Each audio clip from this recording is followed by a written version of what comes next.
میرے پیارے پیغمبر صلی اللہ علیہ وسلم نے مکہ کے اندر جب آپ نے دعوت قرآن کا آغاز فرمایا، یقین جانی ابو جہل کیوں مخالف ہے، ابو لہب کیوں مخالف ہے، بڑے بڑے سرداران مکہ پیارے پیغمبر کے کیوں مخالف ہیں؟ آپ صلی اللہ علیہ وسلم نے کسی کی جائیداد تو نہیں ماری، کسی کو گالی تو نہیں دی، کسی پر فتویٰ تو نہیں لگایا۔ پیارے پیغمبر صلی اللہ علیہ وسلم نے کوئی مال منال آل اولاد کا تو کوئی جھگڑا نہیں ہے، رقبے کا کوئی جھگڑا نہیں ہے، کوئی باغ پانی دنیا کی تمام تر چیزوں کا کوئی جھگڑا نہیں ہے۔ جھگڑا ہے تو اللہ کے قرآن کی وجہ سے ہے، مخالفت ہے تو ان کی کس کی وجہ سے؟ قرآن پاک کی وجہ سے۔ میرے معزز سامعین، آج بھی اگر ہے مخالفت تو قرآن کی وجہ ہے، اللہ کا قرآن ہے، اللہ کی کتاب کی وجہ ہے۔ یقین جانیے شرک کرنے والا جس کے دل کے اندر کعبہ پرستی کے جراثیم موجود ہیں، اللہ کا قرآن جب ان کو سنایا جائے ان کے دل چھلنی ہو جاتے ہیں، ان کے دلوں کے اوپر زخم لگ جاتے ہیں، کبھی بھی قرآن پاک کو سننا گوارا نہیں کرتے۔ اللہ تعالیٰ ایک ہدایت ہے، اللہ کا بیان ہے، یقیناً میرے ایمان کو تازہ کر دیا قرآن کی آیتوں نے۔ مومن آدمی قرآن سنتا ہے، دل باغ و بہار ہوتا ہے، لیکن جو شرک کرنے والا ہوتا ہے، قرآن سے نفرت کرنے والا ہوتا ہے، قرآن سے عداوت کرنے والا ہوتا ہے، قرآن سے بغض رکھنے والا ہوتا ہے، اس کو قرآن کی آیتیں سناؤ اس کو ایسے لگتے ہیں جیسے تلوار چلتی ہے اس کے جسم کے اوپر، اس کو قرآن اچھا نہیں لگتا، وہ کہتا ہے ایسے گالیاں دے دیتا، آیتیں نہ سناتا۔ میرے معزز سامعین، یقین جانیے اگر ہمارے اندر ایمان ہے تو مومن کا ایمان قرآن سے بڑھنے لگ جاتا ہے، مومن کے ایمان کے اندر اضافہ ہوتا ہے قرآن پڑھنے سے، قرآن بیان اور سننے سے، قرآن بیان کرنے سے اس کے ایمان میں ترقی ہوتی ہے۔ لیکن جس کے دل میں قرآن کا بغض ہوتا ہے، اللہ فرماتے ہیں موتوا بغیظکم، اللہ فرما رہے ہیں قرآن کے دشمنوں قرآن کے غصے میں ڈوب کے مر جاؤ۔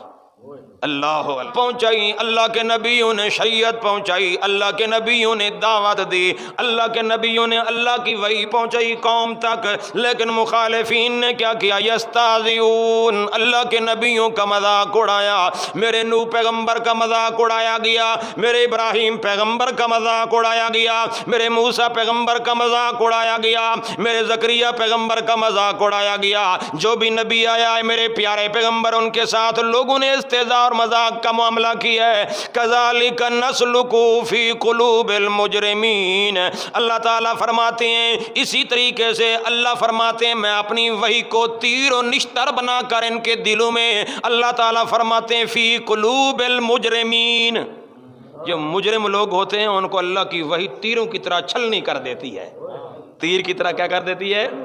ہاں، اللہ کا نبی اللہ کی کتاب پیش کرتا ہے، اللہ کا نبی اللہ کی وحی پیش کر رہا ہے، اور مخالفین کیا کرتے ہیں؟ وہ اللہ کی وحی کے مقابلے میں گالیاں دیتے ہیں، اللہ کے نبیوں کو استہزاء اور مذاق کرتے ہیں، حالانکہ پیغمبر بڑا بااخلاق ہوتا ہے، پیغمبر کی زبان بڑی میٹھی ہوتی ہے، لیکن وہ اللہ کی وحی کی آیتیں ان کو اس طرح لگتی ہیں جس طرح کوئی تیر ان کے دل پر جا کر چوٹ کر دیا ہو، تیر لگ گیا ہو۔ آج بھی قرآن کی اگر باپ بارش کریں، قرآن کے ماننے والے مومن قرآن کی بارش سنتے ہیں، قرآن پاک کی آیتیں سنتے ہیں، قرآن پاک کی آیات بینات جب سنتے ہیں تو کہتے ہیں سبحان اللہ۔ مومن آدمی کیا کہتا ہے؟ سبحان اللہ، ماشاء اللہ، الحمدللہ، جی جی قرآن ہے، میرا ایمان ہے، جی جی قرآن ہے۔ اللہ کی ہدر برجیں، آسمان کے اوپر ستارے ہیں، اللہ فرماتے ہیں میں نے عالم بالا پر جانے سے شیطانوں کو روک دیا ہے، اب وہ جا نہیں سکتے، شہاب ثاقب ان کے پیچھے لگ جاتا ہے۔ یہ بڑی بڑی نشانیاں تمہاری آنکھوں کے سامنے ہیں، ذرا آسمان سے نیچے آ جاؤ اور زمین کو دیکھو، اللہ فرما رہے ہیں والارض مددناہا، آسمان کو تم نے دیکھ لیا، کواکب کو تم نے دیکھ لیا، شمس و قمر کو تم نے دیکھ لیا، اس کے برجوں کو تم نے دیکھ لیا، شہاب ثاقب کو تم نے دیکھ لیا، آسمان چمکتا ہوا تم نے دیکھ لیا، سورج چمکتا ہوا دیکھ لیا۔ اللہ فرما رہے ہیں یہ زمین پر تو چل رہا ہے، یہ زمین سبحان اللہ کس کی بچھائی ہوئی ہے؟ جانے والا کون ہے اپنے محلات کو بچانے والا؟ کون ہے اپنی جھگیوں اور کوٹھیوں اور بنگلوں کو بچانے والا؟ یہ اللہ واحد لا شریک ہے جو اس کائنات کو سنبھالے ہوئے ہے، زمین اسی کی بچھائی ہوئی ہے، زمین کے اوپر میخیں ٹھونسنے والا اللہ ہے، اور اس زمین کے اوپر تمام پھل بوٹے پیدا کرنے والا بھی کون ہے؟ اگلا جملہ اس لیے اللہ پاک نے بیان کیا وَأَنبَتْنَا فِيهَا مِن كُلِّ شَيْءٍ مَّوْزُونٍ، پانی کو برسانے والے، بادلوں سے بارشیں برسانے والا کون ہے؟ فرمایا فَأَسْقَيْنَاكُمُوهُ، فرمایا پھر اسی کے بادلوں کے ذریعے سے ہم سیراب بھی کرتے ہیں، وَمَا أَنْتُمْ لَهُ بِخَازِنِينَ، تم ایسے نہیں ہو کہ پانی کو سٹور کر سکو، پانی کو جمع کر سکو، میں ہوں جمع کرنے والا۔ زمین کے نیچے پانی کو کون ہے جمع کرنے والا؟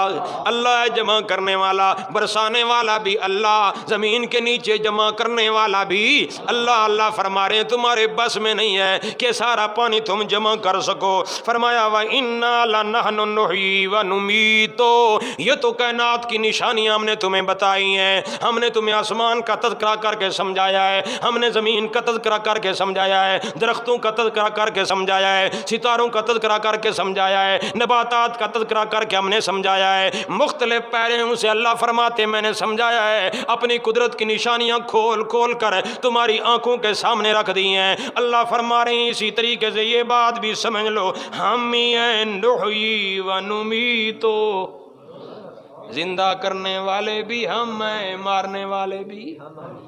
زندگی دینے والا بھی کون ہے؟ موت دینے والا کون ہے؟ زندگی اور موت کا مالک کون ہے؟ ایک اللہ۔ نحن نحیی